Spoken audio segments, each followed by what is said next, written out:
اللہ کے علاوہ جس کے بارے میں آپ کو علم نہیں ہے۔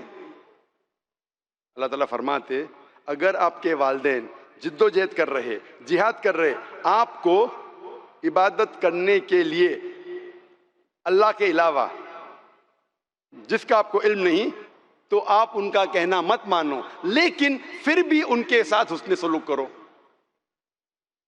یہ پیغام پھر سے دہرایا ہے سورہ عنکبوت میں، سورہ نمبر 29 آیت نمبر 8 میں، اے انسانوں اپنے والدین کے ساتھ اچھا برتاؤ کرو، حسن سلوک کرو، لیکن اگر آپ کے والدین آپ کے ساتھ جد و جہد کرتے ہیں، آپ کے ساتھ جہاد کرتے ہیں اس کی عبادت کرنے کے لیے جو اللہ کے علاوہ کوئی اور شخص ہے جس کا آپ کو علم نہیں ہے، تو آپ ان کا کہنا مت مانو۔ ان آیتوں میں ہمیں پتہ لگتا ہے کہ اللہ سبحانہ و تعالیٰ ان کے بارے میں ذکر کر رہا ہے، غیر مسلمان والدین کے بارے میں جو اپنی اولاد سے جد و جہد کرتے ہیں، ان کو فورس کرتے ہیں اللہ کے علاوہ کسی اور کی عبادت کرنے کے لیے، ان کو فورس کر رہے ہیں، ان سے زبردستی کر رہے ہیں شرک کرنے پر۔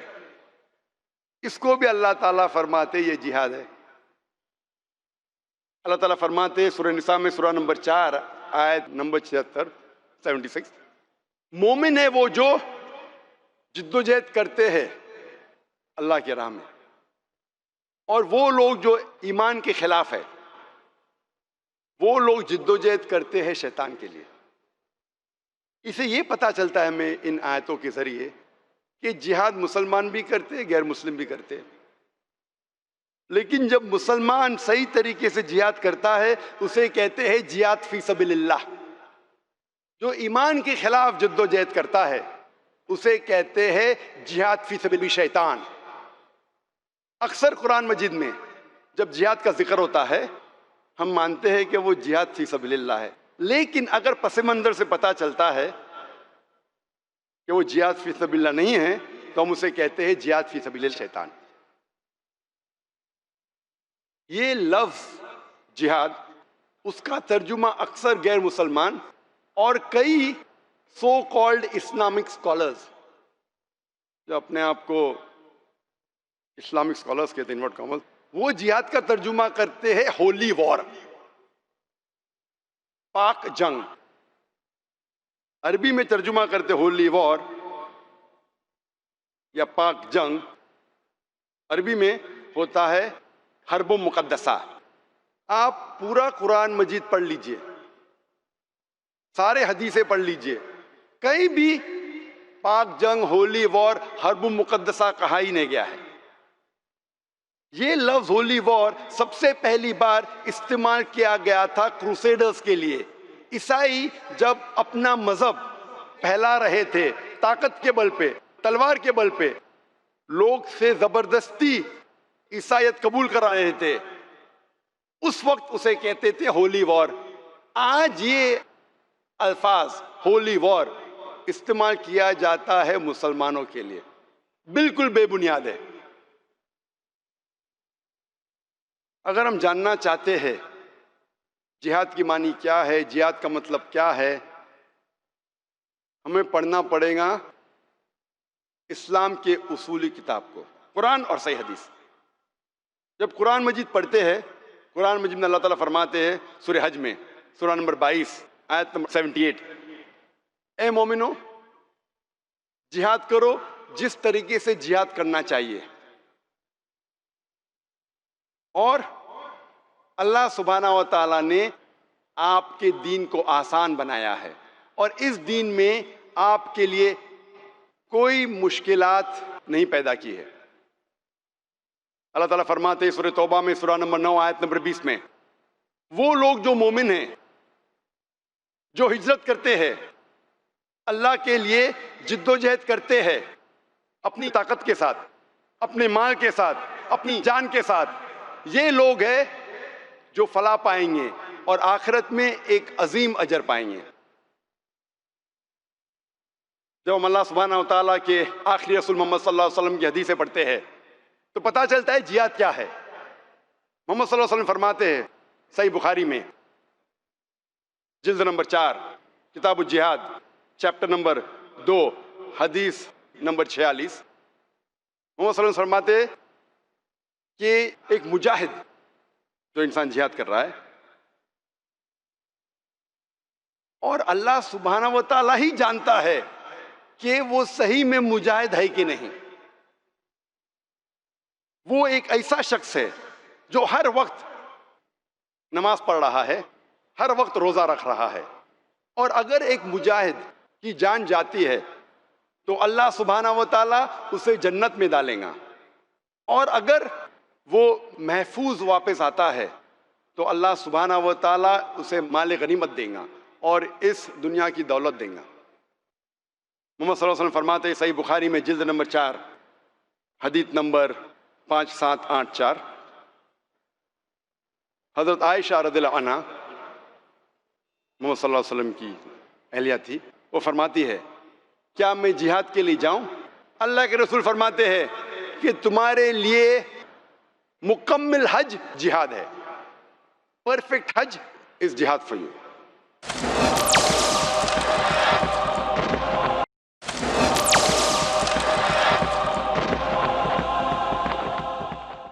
محمد صلی اللہ علیہ وسلم فرماتے ہیں صحیح بخاری میں جلد نمبر 4 حدیث نمبر 5972 ایک شخص محمد صلی اللہ علیہ وسلم کے پاس آتے ہیں اور کہتے ہیں کہ میں بھی جہاد میں جانا چاہتا ہوں.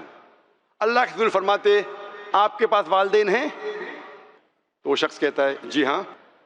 آپ کے لیے سب سے بہترین جہاد یہ ہے کہ آپ والدین کی خدمت کرو. محمد صلی اللہ علیہ وسلم فرماتے ہیں کہ آپ کے لیے سب سے بہترین جہاد وہ ہے کہ آپ کے والدین کی خدمت کرو. پتہ لگتا ہے کہ بہترین جہاد سچویشن کو دیکھ کے، وقت کو دیکھ کے، انسان کو دیکھ کے بدلتا ہے. اس کا مطلب نہیں کہ ہر انسان کی جس کے پاس والدین ہیں اس کے لیے والدین کی خدمت کرنا سب سے بہترین جہاد ہے. اس کا مطلب یہ نہیں. اس کا مطلب یہ ہے کہ اللہ کے رسول جانتے تھے اس کے والدین بیمار ہے، اس کے والدین کو ضرورت ہے اپنے لڑکے کی، اپنے بیٹے کی. اس وقت والدین کی خدمت کرنا اور بہتر ہے بنسبت جنگ کے میدان میں لڑنا حق کے لیے. تو وقت کو دیکھ کے، انسان کو دیکھ کے سب سے بہترین جہاد بدلتا ہے. ہم یہ نہیں اصول لے سکتے اگر میرے والدین ہیں تو میں جنگ کے لیے، حق کے لیے لڑنے نہیں جاؤں گا. ہاں اگر والدین بیمار ہے، ان کو ضرورت ہے آپ کی، پھر والدین کی خدمت کرنا سب سے بہترین جہاد ہے. اللہ کے رسول محمد صلی اللہ علیہ وسلم فرماتے ہیں سنن نسائی میں حدیث نمبر 4209 کہ ایک شخص محمد صلی اللہ علیہ وسلم سے پوچھتا ہے کہ سب سے بہترین جہاد کیا ہے؟ اللہ کے رسول فرماتے ہیں کہ ایک حق کا جملہ ظالم حاکم سے کہنا سب سے بہترین جہاد ہے. اللہ کے رسول محمد صلی اللہ علیہ وسلم فرماتے ہیں صحیح حدیث میں صحیح ابن حبان حدیث نمبر 4862 محمد صلی اللہ علیہ وسلم فرماتے مجاہد وہ انسان ہے جو اپنے خلاف جہاد کرتا ہے اللہ کے لیے، حق کے لیے، اور مہاجر وہ انسان ہے جو غلط سے صحیح کی طرف ہجرت کرتا ہے. ان حدیثوں سے ہمیں پتہ لگتا ہے کہ جہاد کسے کہتے ہیں، جہاد کا مطلب کیا ہے. اللہ سبحانہ وتعالیٰ فرماتے سورہ بقرہ میں سورہ نمبر 2 آیت نمبر 208 میں یا ایھا الذین آمنو، اے مومنو ادخلوا فی السلم کافہ، آپ اسلام میں پورے طور پہ داخل ہو اور آپ شیطان کے نقش قدم پر مت چلو، خطوات شیطان پر مت چلو. اللہ تعالیٰ کہتے کہ آپ اسلام میں پورے طور سے داخل ہو اور شیطان کے نقش قدم پر مت چلو، خطوات شیطان. قرآن میں کچھ جگہ آتا ہے کہ شیطان کی بات مت مانو، لیکن زیادہ وقت آتا ہے کہ شیطان کے نقش قدم پر مت چلو، خطوات شیطان. کیوں؟ کیونکہ جو ایک عام مسلمان ہے، عام مومن ہے، اگر شیطان اس کے پاس آئے گا کھلے طور پر تو وہ اس کی بات بالکل نہیں مانیں گا. لیکن اگر ڈھکے چھپے انداز میں آئیں گا تو شاید عام مومن بہک جائیں گا، پختہ مومن نہیں بہکے گا. اللہ تعالیٰ فرماتے ہیں خطوات شیطان، شیطان کے نقش قدم پر مت چلو. میں مثال دوں گا، میری مثال ہے. اگر ایک عام مومن کے پاس، عام ایک دم پختہ نہیں ہے، ذرا کمزور مومن ہے، اگر کوئی لڑکی کہیں گی ایک عام مومن کمزور مومن سے چلو رات ساتھ میں گزاریں گے، وہ کہیں گا بالکل نہیں، حرام ہے. لیکن اگر وہی لڑکی اس آدمی کو فون کریں گی تو وہ کہیں گا لڑکی سے فون پہ بات کرنا کیا حرج ہے، وہ زنا حرام ہے، لڑکی سے فون پہ بات کرنا نو پرابلم، کوئی حرج نہیں. تو چند بار لڑکی سے فون پہ بات کر لیتا ہے. پھر وہ لڑکی کہتی ہے کیوں نہ ہم میک ڈونلڈ جائے کوئی برگر کے لیے، یا کوئی نکڑ پہ کوئی چائے پانی کے لیے جائے. چائے پانی کے لیے جانا لڑکی کے ساتھ کوئی حرج نہیں. پھر چند دن بعد وہ لڑکی کہیں گی کیوں نہ ہم ڈنر کے لیے، کھانے کے لیے کوئی ریسٹورینٹ جائے. لڑکی کے ساتھ ڈنر کے لیے، کھانے کے لیے جانا کوئی حرج نہیں. پھر وہ لڑکی کہیں گی کیوں نہ رات گزارے، لڑکی کے ساتھ رات گزارنا کوئی حرج نہیں ہے. اسے کہتے خطوات شیطان. یہ قرآن میں نہیں لکھا، یہ خالی مثال ہے، میری مثال ہے. اس طریقے سے ایک کمزور مومن، شیطان پورے طور کھلے طور پہ آئیں گا تو آپ اس سے دور رہیں گے، لیکن چھپے طریقے سے. اسی لیے قرآن میں لکھا ہے کہ زنا کے قریب مت آؤ. زنا کرنا تو حرام ہے، زنا کے قریب مت آؤ. سورہ اسراء میں سورہ نمبر 17 آیت نمبر 32 میں، کیونکہ یہ ایک برا گناہ ہے اور دوسرے گناہ کی طرف لے جاتا ہے آپ کو. لیکن خطوات شیطان، شیطان کے نقش قدم، ڈھکے چھپے انداز میں شاید ایک کمزور انسان بہک سکتا ہے. اللہ کے رسول فرماتے ہیں صحیح مسلم میں جلد نمبر 1 کتاب ایمان حدیث نمبر 79 محمد صلی اللہ علیہ وسلم فرماتے کہ اگر آپ کوئی غلط چیز دیکھتے ہیں تو اسے ہاتھ سے روکیے. اگر ہاتھ سے نہیں روک سکتے تو کم از کم زبان سے روکیے. اگر زبان سے بھی نہیں روک سکتے تو کم از کم دل میں کوسو. اس وقت آپ سب سے نیچے درجے کے مومن ہیں. مثال کے طور پر اگر آپ دیکھ رہے ایک انسان، ایک آدمی کوئی عورت کے ساتھ غلط کام کر رہا ہے، بلاತ್ಕಾರ کر رہا ہے، زنا بالجبر کر رہا ہے، اگر طاقت آپ کو اللہ نے دی ہاتھ سے روکیے. ہاتھ سے نہیں روک سکتے کم از کم منہ سے بولیے بھائی صاحب مت کرو. آپ کو ڈر ہے کہ میں ہاتھ سے روکوں گا تو مجھے مار دے گا گولی سے، تو کم از کم منہ سے روکیے. اگر منہ سے نہیں روک سکتے کم از کم دل میں کوسیے. اگر آپ دل میں کوسیں گے تو سب سے نیچے درجے کے مومن ہوں گے. لیکن اگر اللہ نے آپ کو طاقت دی ہے روکنے کی ہاتھ سے اور نہیں روکیں گے تو اللہ آپ سے طاقت لے لیں گا. اگر آپ کو زبان کی قوت دی ہے بات کرنے کی اور اگر آپ غلط کام کے خلاف بات نہیں کریں گے اللہ تعالیٰ وہ قوت لے لیں گے آپ سے. روسنا تو ہر انسان کر سکتا ہے، وہ بھی نہیں کر سکیں گے تو آپ مومن ہی نہیں ہیں. میرے نزدیک آج کے اس حالات میں میرے نزدیک سب سے بہترین جہاد ہے دعویٰ. میرے نزدیک آج کے حالات کو دیکھ کے سب سے بہترین جہاد ہے کہ اسلام کے خلاف جو غلط فہمیاں لوگ پھیلا رہے ہیں ہر مسلمان کا فرض ہے کہ وہ دور کرے. ہر مسلمان کا فرض ہے کہ وہ دعویٰ کرے، غیر مسلمانوں کو اسلام کا پیغام پہنچائے. اسی لیے شیخ عبداللہ ابن جبرین رحم اللہ جو بڑے عالم تھے سعودی عربیہ کے، ابھی انتقال ہو چکے چند سال پہلے، وہ کہتے تھے کہ آج سب سے بہترین ہتھیار ہے میڈیا اور سب سے بہترین جہاد ہے میڈیا کا استعمال کرو اسلام کو پھیلانے کے لیے. اور جو دعوتی جہاد کا بھی ذکر قرآن مجید میں ہے. اللہ تعالیٰ فرماتے ہیں قرآن مجید میں سورہ فرقان میں سورہ نمبر 25 آیت نمبر 52 میں کہ آپ جہاد کرو قرآن سے. یہ مکی آیت ہے. قرآن سے جہاد کیا کرو؟ لڑائی کرو، قتل کرو، قرآن سے جہاد کرو، مطلب قرآن کا پیغام غیروں تک پہنچاؤ۔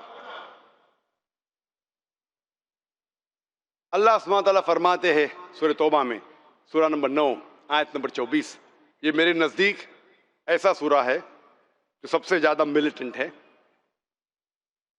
جو واحد سورہ ہے جس کی شروعات میں بسم اللہ الرحمن نہیں ہے، اللہ کے نام سے جو رحمان و رحیم ہے۔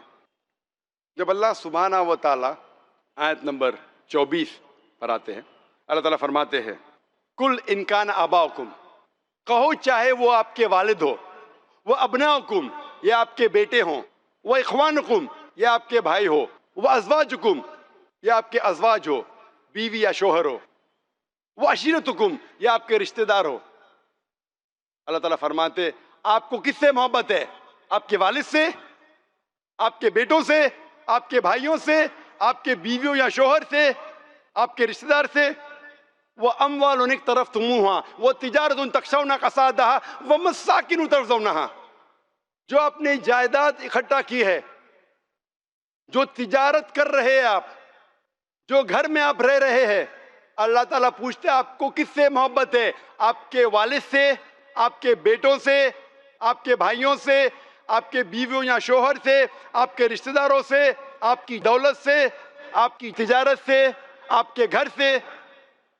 اور اللہ سبحانہ تعالیٰ کہتے ہیں احب الیکم من اللہ ورسولہ وجہاد فی سبیلہ، اگر آپ ان چیزوں سے محبت کرتے ہیں، اللہ سے زیادہ، اللہ کے رسول سے زیادہ، اللہ کے راہ میں جہاد کرنے سے زیادہ، اللہ کے راہ میں جد و جہد کرنے سے زیادہ، اللہ تعالیٰ فرماتے فتربصوا، آپ ٹھہرو، آپ رک جاؤ، حتی یأتی اللہ بامری واللہ لا یہدی القوم الفاسقین، اللہ سبحانہ و تعالیٰ اپنا احکام، اپنا ڈیسیشن آپ پہ ڈالیں گا، واللہ لا یہدی القوم الفاسقین، اور اللہ سبحانہ و تعالیٰ فاسق لوگ کو ہدایت نہیں دیتا۔ اس آیت میں اللہ تعالیٰ فرماتے آپ جن چیزوں سے محبت کرتے ہیں، اپنے والد سے، اپنے بیٹوں سے، اپنے بھائیوں سے، اپنے بیویوں اور شوہر سے، اپنے رشتہ دار سے، اپنے مال سے، اپنے تجارت سے، اپنے گھر سے، اگر ان چیزوں سے زیادہ محبت کرتے اللہ سے زیادہ، اللہ کے رسول سے زیادہ، اللہ کے راہ میں جد و جہد کرنے سے زیادہ، آپ ٹھہرو، اللہ تعالیٰ آپ کو ڈسٹروائے کریں گا، آپ کو ہلاک کریں گا، واللہ لا یہدی القوم الفاسقین، اور اللہ سبحانہ و تعالیٰ فاسق لوگ کو ہدایت نہیں دیتا۔